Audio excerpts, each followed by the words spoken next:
दोस्तों, कहते हैं कि विवाह का बंधन सिर्फ दो लोगों का नहीं बल्कि दो परिवार का मिलन होता है। यह एक ऐसा पवित्र रिश्ता होता है जिसमें जीवन भर साथ निभाने के वादे किए जाते हैं। एक पति के लिए उसकी पत्नी उसकी अर्धांगिनी होती है और एक पत्नी के लिए उसका पति उसका साथी होता है, उसका रक्षक होता है। जब एक नई नवेली दुल्हन उम्मीदों के साथ अपने ससुराल की दहलीज पर कदम रखती है तो पूरा घर खुशियों से भर जाता है। सास ससुर को एक बहू के रूप में बेटी मिल जाती है और पति को एक जीवन साथी। लेकिन जरा सोचिए, क्या हो अगर वही जीवन साथी जिसके साथ आपने साथ फेरे लिए हैं, जिसके साथ आपने पूरी जिंदगी बिताने के सपने देखे हैं, वही आपके विश्वास और भरोसे का सबसे बड़ा दुश्मन बन जाए। क्या हो अगर नई गृहस्थी के सपने अभी पूरे भी ना हुए हों और साजिशों का दौर शुरू हो जाए।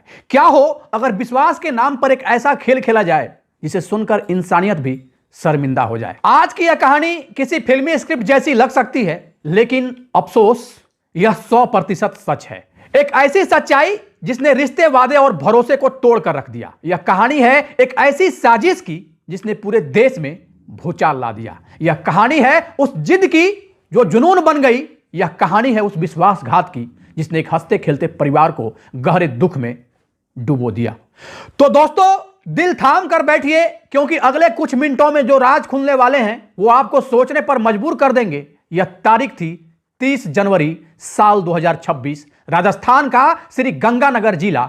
सर्दी की रात थी, चारों तरफ गहरा सन्नाटा पसरा हुआ था। लोग अपने घरों में आराम कर रहे थे, लेकिन रावला मंडी के पास एक सुनसान सड़क पर कुछ ऐसा होने वाला था जिसकी चर्चा आने वाले कई सालों तक होने वाली थी। रात के करीब 9 बज रहे थे। सड़क बिल्कुल खाली थी। तभी वहां से गुजर रहे कुछ राहगीरों की नजर सड़क के किनारे पड़ी। उन्होंने जो देखा उसे देखकर वो सिहर उठे।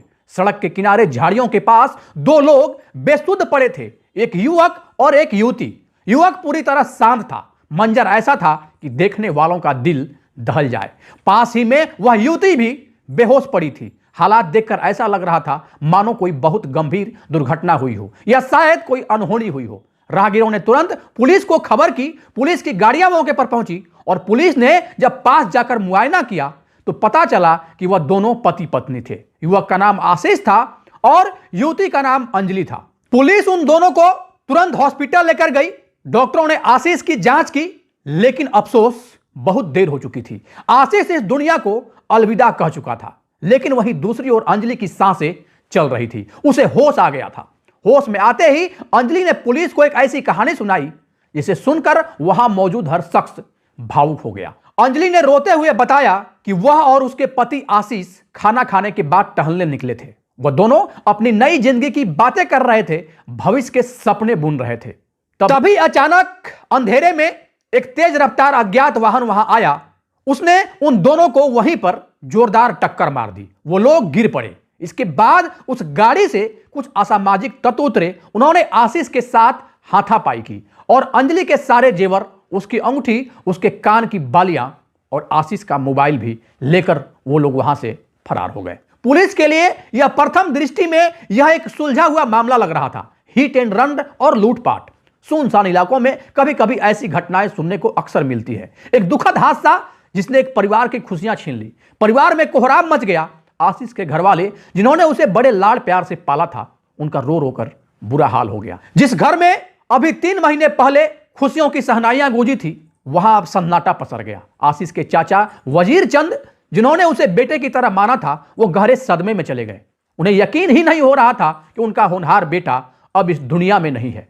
लेकिन दोस्तों, कहते हैं ना कि सच को चाहे कितना भी छुपाया जाए, वह सामने आ ही जाता है। और कभी कभी जो आंखों से दिखता है, हकीकत उससे अलग होती है। इस मामले में भी कुछ ऐसा ही था। जब मेडिकल जांच और पोस्टमार्टम की प्रक्रिया पूरी हुई और जब एक्सपर्ट ने रिपोर्ट का विश्लेषण किया, तो एक बेहद चौंकाने वाला तथ्य सबके सामने आया।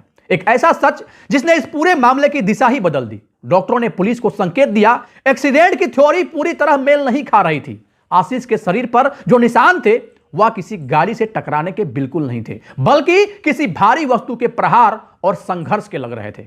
और सबसे गंभीर बात तो यह थी कि आशीष की सांसें रुकने की वजह चोट नहीं, बल्कि दम घुटने जैसी स्थिति थी। अब पुलिस का शक और भी ज्यादा गहरा हो गया। अगर यह एक्सीडेंट था तो जानबूझकर नुकसान क्यों पहुंचाया गया, और अगर यह लूटपाट थी तो लुटेरे किसी की जान क्यों लेंगे। वो तो बस सामान लेकर निकल जाते जो उन्हें मिल ही गया था। और सबसे बड़ा सवाल जो पुलिस अधिकारियों के दिमाग में बार बार आ रहा था वह यह था कि अगर हमला हुआ तो आशीष के साथ इतना बुरा हुआ, लेकिन अंजलि को कोई गंभीर चोट नहीं आई, वह सुरक्षित कैसे बच गई? हादसा हुआ, लूट हुई और पति नहीं रहा, लेकिन पत्नी सुरक्षित, यह बात किसी के गले नहीं उतर रही थी। और अब यहीं से शुरू हुई पुलिस की असली तफ्तीश। एसपी अमृता दुहन और उनकी टीम ने मामले की तह तक जाने का फैसला कर लिया। उन्होंने अंजलि की बताई हुई कहानी पर भरोसा करने के बजाय वैज्ञानिक सबूतों को खंगालना शुरू किया, और जैसे जैसे जांच आगे बढ़ी जो खुलासा हुआ उसने पूरी तरीके से सबको हैरान कर दिया। अब कहानी के फ्लैशबैक में चलते हैं ताकि आप समझ सकें कि आखिर उस रात हुआ क्या था और इसकी शुरुआत कब और कैसे हुई। यह कहानी शुरू होती है आशीष और अंजलि की शादी से। करीब 3 महीने पहले 30 अक्टूबर 2025 को आशीष और अंजलि की शादी संपन्न हुई थी। दोनों परिवार एक दूसरे को जानते थे। आशीष एक बहुत ही सुलझा हुआ और पढ़ा लिखा लड़का था। उसने जूलॉजी से एमएससी की थी और बीएड कर रहा था। किस्मत भी उसी पर मेहरबान थी। अभी घटना से महज 3 दिन पहले ही उसकी एक अच्छे पद पर नौकरी भी लग गई थी। आशीष के परिवार वाले बेहद खुश थे। उनका बेटा अब सेटल हो गया था। घर में गृह लक्ष्मी आ गई थी। आशीष भी अपनी नई जिंदगी को लेकर बहुत सकारात्मक था। वह अपनी पत्नी अंजलि की हर खुशी का ख्याल रख रहा था। लेकिन आशीष को यह बिल्कुल नहीं पता था कि जिस अंजलि को वह अपना जीवन साथी मान रहा है उसके मन में कुछ और ही चल रहा है। अंजलि जो दिखने में बेहद शांत लगती थी, वह एक गहरा राज अपने दिल में काफी लंबे समय से छिपा बैठी थी। अंजलि का जुड़ाव आशीष से नहीं बल्कि कहीं और था। अंजलि का यह अतीत 7 साल पुराना था। जी हां, 7 साल। जब अंजलि पढ़ाई करती थी तभी उसकी जान पहचान संजय नाम के एक युवक से हुई थी। संजय उर्फ संजू। संजू और अंजलि एक ही कॉलेज के दायरे में थे। अंजलि पढ़ने में बहुत अच्छी थी। उसने एमकॉम तक की पढ़ाई की थी, लेकिन संजय का पढ़ाई लिखाई से वास्ता कम था। वो साधारण काम करता और उसका जीवन स्तर बिल्कुल अलग था। लेकिन कहते हैं ना कि भावनाएं तर्क नहीं देखती। अंजलि संजय के प्रति इस कदर समर्पित थी कि उसे व्यवहारिक दुनिया नजर नहीं आ रही थी। वह एक पोस्ट ग्रेजुएट लड़की थी और संजय का रहन सहन बिल्कुल अलग था। उनके घर वालों को इस बात की भनक लग गई थी। अंजलि के परिवार वाले इस बात के सख्त खिलाफ थे। वह अपनी बेटी का भविष्य सुरक्षित देखना चाहते थे। इसलिए परिवार ने अंजलि को समझाया और उसकी शादी आशीष से तय कर दी। आशीष जो एक अच्छे परिवार से था, शिक्षित था, नौकरी में था। परिवार को लगा कि नई जिम्मेदारी के बाद अंजलि पुरानी बातें भूल जाएगी। अंजलि ने परिवार के कहने पर शादी तो कर ली, लेकिन उसने आशीष को मन से स्वीकार बिल्कुल भी नहीं किया। शादी के बाद अंजलि ससुराल आ गई। आशीष उसका बहुत सम्मान करता था, लेकिन अंजलि का मन वहां नहीं लग रहा था। वह बार बार किसी न किसी बहाने से अपने मायके जाने की बात करती, कभी मां की तबीयत तो कभी पढ़ाई का कारण। शादी के कुछ दिनों बाद अंजलि ने आशीष से कहा कि वह आगे पढ़ाई करना चाहती है। आशीष ने खुशी खुशी हामी भर दी। उसने कहा, बिल्कुल तुम पढ़ो, मैं तुम्हारा एडमिशन यहीं श्री गंगानगर के किसी अच्छे संस्थान में करवा देता हूं। लेकिन अंजलि का उद्देश्य पढ़ना नहीं बल्कि उस जगह से दूर जाना था। उसने जिद पकड़ ली कि वह अपने मायके वाले क्षेत्र के कॉलेज से ही पढ़ाई करेगी। उसका मायका ससुराल से करीब 300 किलोमीटर दूर था। आशीष को यह बात जच नहीं रही थी। उसने अंजलि को समझाया कि शादी के बाद इतना दूर रहना ठीक नहीं है। आशीष ने उसे मायके जाकर रहने की सहमति नहीं दी। बस यही वह मोड़ था जब अंजलि की नाराजगी चरम पर पहुंच गई। उसे लगा कि आशीष उसके रास्ते की रुकावट है। अगर आशीष नहीं रहेगा तो वह अपनी शर्तों पर जी सकेगी। उसे यह भी लगा कि जब आशीष नहीं रहेगा इस दुनिया में, इसके बाद वह अनुकंपा के आधार पर नौकरी भी बड़े ही आसानी से पा लेगी और अपने पुराने मित्र संजय के साथ जीवन भी हंसी खुशी बिता सकेगी। यानी एक साथ कई फायदे। इस खतरनाक योजना को बनाने के लिए अंजलि दिसंबर में अपने मायके गई। वहां उसने संजय को बुलाया। दोनों मिले। अंजलि ने संजय को बताया कि वह आशीष के साथ बिल्कुल खुश नहीं है। वहीं उस वक्त दोनों ने मिलकर एक खौफनाक निर्णय लिया। उन्होंने तय किया कि आशीष को रास्ते से अब हटाना ही आखिरी विकल्प है। संजय ने अपने 2 साथियों रोहित उर्फ रॉकी और बादल उर्फ सिद्धार्थ को भी इस पूरे योजना में शामिल कर लिया। 1 जनवरी को जब लोग नए साल का स्वागत कर रहे थे, यह लोग एक जगह बैठकर इस घटना की रूपरेखा तैयार कर रहे थे। योजना यह बनी कि अंजलि वापस ससुराल जाएगी और किसी बहाने आशीष को एकांत जगह पर लेकर आएगी। वहां संजय और उसके साथी पहले से मौजूद रहेंगे और मौका मिलते ही घटना को अंजाम दे दिया जाएगा। योजना के मुताबिक अंजलि ससुराल वापस आ गई। वह आशीष के साथ समान व्यवहार करने लगी। उसने ऐसा दिखाया मानो वह बहुत खुश है। आशीष एक सीधा साधा इंसान अपनी पत्नी के इस व्यवहार से आश्वस्त हो गया। उसे लगा कि शायद अब सब ठीक हो गया है, लेकिन उसे आभास नहीं था कि यह शांति किसी तूफान का संकेत है। अंजलि हर पल की खबर संजय को लगातार दे रही थी। दोनों के बीच लगातार संपर्क बना हुआ था। अंजलि ने संजय को बता दिया था कि वह आशीष को लेकर शाम को टहलने निकलने वाली है। उसने जगह भी चुन ली थी, घर से थोड़ी दूर एक सुनसान सड़क जहां कोई निगरानी नहीं थी। तारीख 30 जनवरी की शाम। अंजलि ने संजय को फोन पर सूचना दी कि आज वो रात आशीष को लेकर उसी जगह पर जाएगी। संजय अपने दोस्तों के साथ 300 किलोमीटर दूर से वहां पहुंच गया। वो लोग उस सुनसान सड़क के किनारे छिपकर बैठ गए। रात के 9 बजे आशीष और अंजलि घर से निकले। अंजलि ने आशीष से कहा, चलो आज थोड़ी दूर चलते हैं। आशीष ने अपनी पत्नी की बात मान ली। वह दोनों बातें करते हुए उस सुनसान सड़क की तरफ बढ़ गए। आशीष बेखबर था, लेकिन अंजलि जानती थी कि अब आगे क्या होने वाला है। जैसे ही वो लोग तय जगह पर पहुंचे, झाड़ियों में हलचल हुई। इससे पहले कि आशीष कुछ समझ पाता, अंधेरे में से 3 लोग निकले, संजय, रॉकी और बादल। उन्होंने आशीष पर अचानक जोरदार हमला कर दिया। वह संभल पाता उससे पहले ही उस पर कई जानलेवा वार किए गए। आशीष ने विरोध किया, लेकिन अचानक हुए इस हमले ने उसे मौका बिल्कुल नहीं दिया। आशीष जमीन पर धड़ाम से गिर गया। उसकी पत्नी अंजलि वहीं खड़ी सब कुछ देख रही थी। उसने उसे बचाने का बिल्कुल भी प्रयास नहीं किया, क्योंकि सारा कुछ यहां उसके प्लानिंग के मुताबिक हो रहा था। जब आशीष की हालत गंभीर हो गई तो संजय ने आगे बढ़कर उस खौफनाक इरादे को अंजाम दे दिया।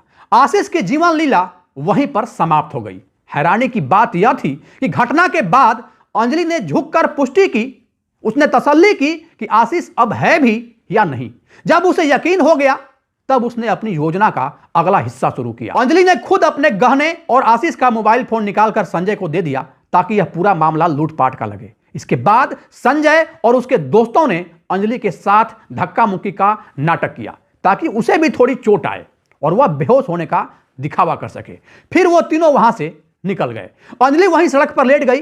कुछ देर बाद जब लोग वहां से गुजरे और पुलिस आई, तो अंजलि ने वही कहानी दोहराई। शुरुआत में तो सबने यकीन कर लिया था, लेकिन फॉरेंसिक रिपोर्ट ने सच्चाई की तरफ इशारा कर दिया। पुलिस ने जब तकनीकी जांच की तो सारी परतें खुलने लगी।